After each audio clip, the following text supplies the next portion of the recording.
จอบป่าขึ้นให้หน้ามันไปแล้วมันไปหาลูกมันแล้วคุณน่ะ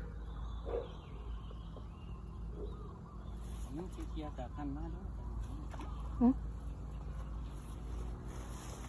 แต่มันสิอยู่เนาะฮะลูก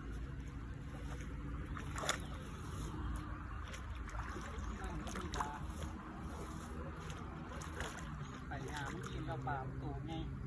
ปลาสองปลาเฮ้ยมันมีแต่หัวบ่ฝุ่นมีฝุ่นตัวใหญ่มีปลาว้าปิงเอ้านี่ค่ะปิงว้ายเบี้ยมาสิว้ายคุณไปพี่อายุพี่หันว้ายกูปิดกล้องแล้วว้ายออกซ้ำโอ้ย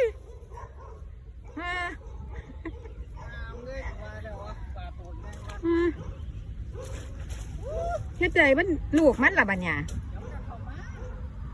อีปิงก็มีอีปิงร้อยดิกอยู่วะโอ้สวัสดีดำก็แห้งแล้วนี่